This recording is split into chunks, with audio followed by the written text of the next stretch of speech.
கடவுள் நம் வாழ்க்கை என்ற படகில் இருக்கின்ற பொழுது நமக்கு ஏன் கவலை? அன்புக்குரிய சகோதர சகோதரிகளே, ஆசிரியர்கள் பிள்ளைகளுக்கு பாடங்களை கற்றுக் கொடுக்கின்றார்கள். அவர்கள் நல்வழியில் வாழ வேண்டும், அவர் எதிர்காலத்தில் ஒரு உயர்ந்த இடத்தில் இருக்க வேண்டும் என்று ஆசிரியர்கள் தியாகம் செய்கின்றார்கள். ஏன் பிள்ளைகளுக்காக தங்களை முழுவதுமாக கொடுக்கக்கூடியவராக இருக்கின்றார்கள். பிள்ளைகள் எப்படி ஒவ்வொருவரும் அந்த கற்பித்து அவர்கள் பேறு பெற்றவர்களாக வாழுகின்றார்கள் என்பதை புரிந்து கொள்ள முடிகின்றது. ஏனென்றால் ஒரு மாணவன் அல்லது ஒரு மாணவி ஒரு உயர்ந்த இடத்தில் நிற்கின்ற பொழுது அவர்கள் நினைத்து பார்ப்பார்கள், எனக்கு கற்றுக் கொடுத்தவர் இவர்தான், என்னை நல்வழிப்படுத்தவர் இவர்தான், எனக்கு வாழ்வு கொடுத்தது இவர்தான் என்ற அறிவு நிலையில் தனக்கு ஒளி ஏற்றிய அந்த ஆசிரியரையோ அந்த பள்ளியை நினைத்து அவர் பெருமை கொள்வார். அப்படிப்பட்ட சூழ்நிலையில் இந்த இறைவார்த்தை நமக்கும் ஒரு ஆழமான அர்த்தத்தை கொடுக்கக்கூடியதாக இருக்கின்றது. ஏனென்றால் இயேசுவோடு இருந்த சீடர்கள் இயேசு செய்த புதுமைகளையும் போதனைகளையும் அவர் கொடுத்த அந்த வாக்குறுதிகளையும் அவர்கள் கேட்டிருந்தார்கள். இன்னுமா உங்களுக்கு புரியவில்லை? இன்னுமா உங்களுக்கு நான் எப்படி புரிந்து கொள்ளக்கூடிய நிலையில் நான் உங்களுக்கு எப்படி நான் தெளிவாக உங்களுக்கு விளக்குவது என்று பல்வேறு நிலையில் இந்த வார்த்தையை இயேசு தன்னுடைய சீடர்களுக்கு கூறுகின்றார்.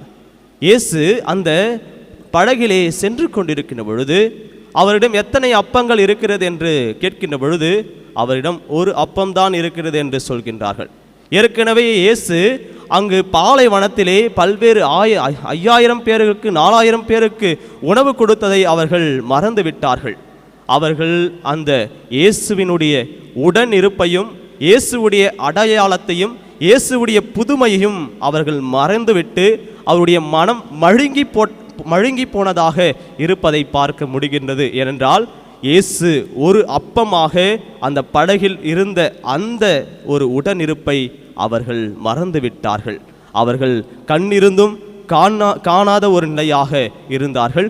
காதிருந்தும் அவர்கள் இயேசுவுடைய குரலுக்கு கேட்காமலும் அப்படியே இருந்து விட்டார்கள் என்பதை பார்க்க முடிகிறது.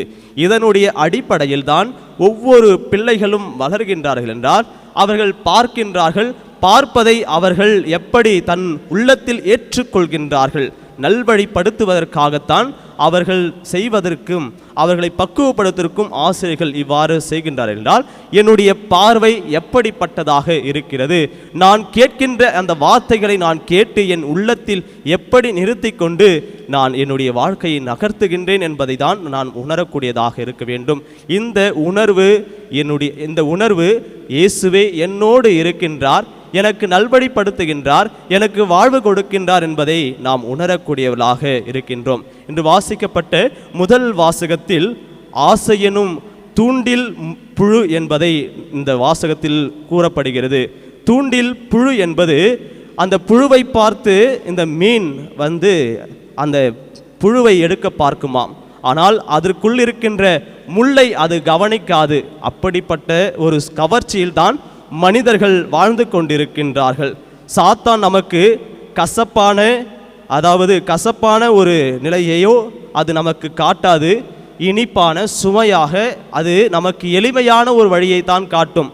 பார்ப்பதற்கு கவர்ச்சியாக இருக்குமானால் அதன் உள்ளே இப்படிப்பட்ட ஒரு பாதிப்புகளும் பாவங்களும் அடங்கி இருப்பதை யாரும் உணராத ஒரு சூழ்நிலை இருக்கும்.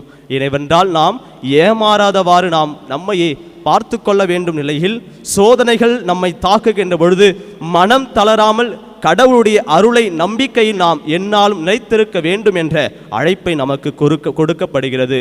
ஒரு முறைத்தானே நாம் செய்துவிடலாம், ஒரு முறைத்தானே நாம் எப்படியாவது நாம் செய்துவிடலாம் என்ற பல்வேறு விதமான ஒரு எண்ணங்களோடு நாம் வாழ்ந்துவிட்டு ஒரு முறை செய்து விட்டதை அதே ஒரு பழக்கமாக நம்முடைய வாழ்க்கையின்ற பாவத்திலே விழக்கூடியவர்களாக இருக்கின்றோம். அப்படிப்பட்ட அந்த வாழ்க்கையில் நாம் அந்த மீன் எப்படி அந்த புழுவை பார்த்து அதை விழுங்குகின்றதோ அதே போல் நாமும் இந்த பாவம் என்ற வாழ்க்கையில் விழுந்து அந்த முள்ளிலே சிக்கி விடுகின்றோம். அதிலிருந்து நாம் எப்பொழுதுமே எச்சரிக்கையாகவும் கவனமாகவும் எப்பொழுதுமே ஏமாறாதவாறும் சோதனையில் விழாதவாறும் நம்மையை நாம் காத்து கொள்ள வேண்டும் என்ற நிலையை நமக்கு கூறப்படுகிறது. அன்புக்குரிய சகோதர சகோதரிகளே, இதனுடைய ஆழமான சிந்தனையில் நாம் இயேசுவோடு நாம் ஒவ்வொரு நாளும் பயணிக்கின்றோம்.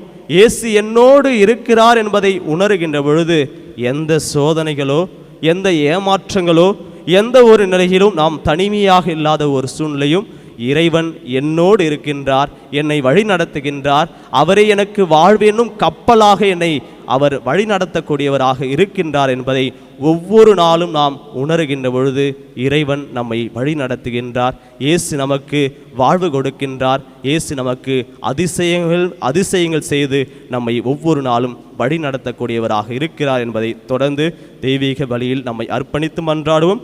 நல்லாயன் இயேசு என்றென்றும் வாழ்த்த பெறுவாராக. ஆமீன்.